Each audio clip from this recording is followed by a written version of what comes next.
Hello दोस्तों, आज की कहानी का शीर्षक है चतुर राजकुमार। एक समय की बात है, एक राजकुमार को देश विदेशों में घूमना बहुत पसंद था।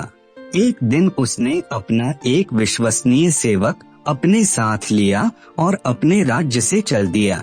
वे दोनों चलते चलते एक घने जंगल में पहुंच गए। काफी देर तक चलने पर भी उन्हें उस जंगल से बाहर निकलने का रास्ता नहीं मिला। धीरे धीरे अंधेरा होने लगा, पर उन्हें रात बिताने के लिए वहाँ कोई घर भी नहीं दिखाई दिया। थोड़ी दूर और चलने पर पानी भरकर ले जाती हुई एक सुंदर सी लड़की उन्हें मिली। उस राजकुमार को कुछ राहत मिली। अपना घोड़ा उस लड़की के सामने रोककर उसने पूछा, क्या मैं और मेरा सेवक एक रात आपके घर में गुजार सकते हैं? लड़की ने बड़ी मायूसी से जवाब दिया, हाँ, आप लोग यहाँ रात गुजार सकते हैं, पर मैं आपको इसकी सलाह नहीं दूंगी कि आप इस घर के अंदर जाएं। राजकुमार ने पूछा, ऐसी कौन सी बात है जो आप मुझे इस घर में जाने से रोक रही हैं? लड़की ने एक गहरी सांस ली और बोली, मेरी सौतेली माँ रात में कुछ जादू का काम करती है। उसे यह पसंद नहीं है कि कोई अजनबी रात्रि के समय उसके घर में आए।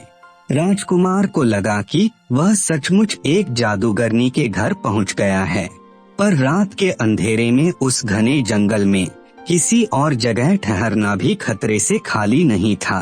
आठ उसने सोचा कि अगर मैं जंगल में बाहर रहूंगा तो भी मरने का डर है, और अगर इस लड़की के घर में रहूंगा तो भी मौत का डर है, तो क्यों न मैं यहीं पर रात गुजारूं। जब राजकुमार ने उस लड़की के घर में ही रात गुजारने की विनती की, तो उस लड़की ने उसे चेतावनी दी कि उसकी माँ का दिया हुआ न खाना खाए और न ही कुछ पिए। रात में केवल सोकर वह सेवक सहित तड़के ही यहाँ से निकल जाए। राजकुमार उस लड़की की बात पर राजी हो गया। जैसे ही राजकुमार और उसका सेवक उस छोटे से अंधेरे घर में घुसे, उन्हें एक कोने में आग जलती हुई दिखाई दी। आग के सामने एक औरत बैठी हुई थी, जिसकी लाल लाल आँखों से गुस्सा साफ दिखाई दे रहा था। राजकुमार और उसके सेवक ने उस औरत को नमस्कार किया, तो उसने उन दोनों को एक कोने में बिछे हुए बिस्तर पर बैठने के लिए कहा। राजकुमार चुपचाप बिस्तर पर और उसी के पास जमीन पर उसका सेवक बैठ गया। उस औरत ने उन्हें जब कुछ खाने के लिए दिया तो दोनों ने यह कहकर मना कर दिया कि उन्हें भूख नहीं है, वे थके हुए हैं और जल्दी ही सोना चाहते हैं। दोनों शांति से सो गए और सुबह जल्दी उठकर चलने की तैयारी करने लगे। जैसे ही राजकुमार अपने घोड़े पर सवार हुआ, वैसे ही वह जादूगरनी बाहर निकल आई और बोली, मैं तुम्हारे जाने से पहले कुछ पीने के लिए लाती हूँ, तुम दोनों मेरी प्रतीक्षा करो। जैसे ही वह जादूगरनी अंदर गई, राजकुमार अपने घोड़े को उस घर से दूर ले गया, पर उसका नौकर अपने घोड़े की काठी ठीक करने में लगा हुआ था। जब वह औरत हाथ में 2 गिलास लेकर उस सेवक के पास पहुंची तो राजकुमार को वहां न देखकर उस सेवक से बोली, लो, इस गिलास का शरबत तुम पी लो और दूसरा गिलास अपने मालिक के लिए ले जाओ। जैसे ही सेवक ने दोनों गिलास पकड़ना चाहा, वैसे ही घोड़े ने हिनहिनाना शुरू किया।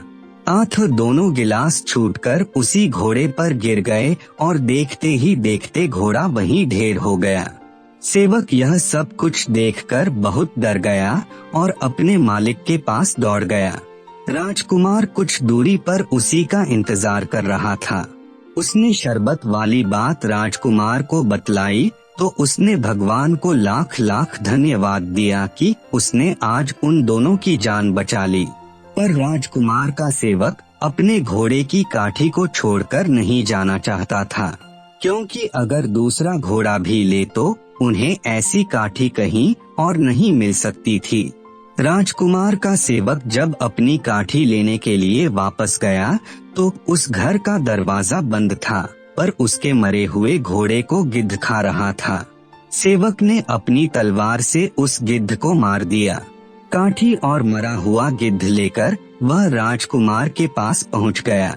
अब दोनों एक ही घोड़े पर चलकर जंगल से बाहर जाने का रास्ता ढूंढने लगे। चलते चलते रात होने लगी तो उन्हें एक घर से कुछ रोशनी आती हुई दिखाई दी। जब वे दोनों उस घर के सामने पहुँचे तो उन्हें पता लगा कि जंगल के आखिरी कोने पर एक सराय थी। सेवक ने यह गिद्ध उस सराय के मालिक को पकाने के लिए दिया। उसी समय उस सराय में 12 डाकुओं का एक दल खाना खाने के लिए आया तो सराय के मालिक ने उसी गिद्ध का सूप तैयार करके उन्हें पेश किया और थोड़ा सा अपने लिए भी रख लिया। डाकुओं ने जैसे ही यह सूप पिया सभी वहीं पर लुढ़क गए और रसोई में सराय का मालिक भी। सराय के मालिक की बेटी वहां पर जीवित बची थी। उसने डाकुओं द्वारा लूटा हुआ धन इन दोनों को अपने साथ ले जाने के लिए कहा, पर राजकुमार बोला, ये सारा खजाना तुम अपने पास रखो, हमें इसकी जरूरत नहीं है। और सुबह होने से पहले ही दोनों उस सराय से निकल पड़े। चलते चलते उन्हें उस जंगल से बाहर निकलने का रास्ता मिल गया।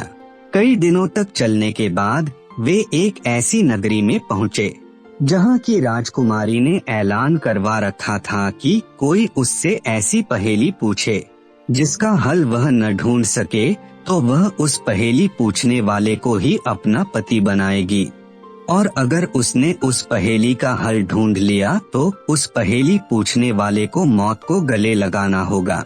इस राजकुमारी से शादी करने के लालच में कई नौजवानों को अपनी जान से हाथ धोना पड़ा था। इस राजकुमार ने भी जब लोगों से उस राजकुमारी की सुंदरता के बारे में सुना तो उसने भी उससे एक पहेली पूछने की सोची। उसने राजमहल जाकर अपनी इच्छा व्यक्त की। राजकुमारी उसकी पहेली का उत्तर देने के लिए तुरंत तैयार हो गई। उस राजकुमार की पहेली थी, वह कौन सी चीज है जिसने एक को भी नहीं मारा फिर भी 12 को मार दिया। राजकुमारी ऐसी पहेली सुनकर बहुत परेशान हो गई। उसने अपनी सारी किताबें पढ़ डाली पर उसे उस पहेली का जवाब नहीं मिला। राजकुमार ने उसे इस पहेली का उत्तर ढूंढने के लिए 3 दिन का समय दिया था। अगली रात उसने अपनी विश्वसनीय सेविका को चुपचाप उस राजकुमार के कमरे में भेजा कि कहीं सोते सोते नींद में वह राजकुमार खुद ही इस पहेली का उत्तर दे दे। जैसे ही सेविका बिना कुछ सुने कमरे से बाहर निकल रही थी, राजकुमार के सेवक ने उसका बुर्का पकड़कर रोकना चाहा, पर उसका बुर्का खिंच गया। सेविका चुपचाप रात के अंधेरे में मुंह छुपाकर राजकुमारी के पास भाग गई। 2 दिन बीतने पर भी राजकुमारी को इस पहेली का उत्तर नहीं मिला, तो उसने खुद ही राजकुमार के कमरे में चुपचाप रात में जाकर उससे इस पहेली का उत्तर सुनने की बात सोची। राजकुमार को इस बात का अनुमान था। वह सोने का बहाना करके अपने कमरे में लेट गया। आधी रात में नीला बुर्का पहनकर राजकुमारी चुपके से उसके कमरे में घुसी और पूछने लगी, वह कौन सी चीज थी जिसने एक को भी नहीं मारा। राजकुमार ने जवाब दिया, एक गिद्ध जिसने जहर से मरे एक घोड़े को खाया और उसी जहर से खुद मर गया। राजकुमारी ने फिर पूछा, तो फिर उसने 12 को कैसे मार दिया। राजकुमार बोला, क्योंकि 12 डाकुओं ने उस जहरीले गिद्ध को खाया था और खाते ही मर गए। जैसे ही राजकुमारी को अपनी पहेली का जवाब मिला, वह जल्दी से कमरे के बाहर निकलने लगी। तभी राजकुमार ने उसका नीले रंग का मखमली बुर्का खींच लिया। राजकुमारी बुर्का छोड़कर भाग गई। अगले दिन उसने अपने राज्य के 5 जजों को पहेली का उत्तर देने के लिए बुलवाया। जैसे ही उसने पहेली का सही उत्तर राजकुमार को सुनाया, वैसे ही उसने राजकुमारी का नीला बुर्का उन जजों के सामने रख दिया और उन्हें बताया कि कल राजकुमारी खुद इस पहेली का हल ढूंढने के लिए उसके कमरे में आई थी और उसने जानबूझकर उसे इस पहेली का हल बतलाया था। बुर्के का सबूत उसकी बात को सच सिद्ध कर रहा था। अंततः राजकुमारी को उसी राजकुमार से विवाह करना पड़ा। आपको ये कहानी कैसी लगी नीचे कमेंट करके हमें जरूर बताइएगा। अगर आपको ये कहानी पसंद आई हो तो अपने दोस्तों के साथ जरूर शेयर करें और ऐसी ही प्यारी कहानियाँ सुनने के लिए हमारे YouTube चैनल को सब्सक्राइब करें। धन्यवाद।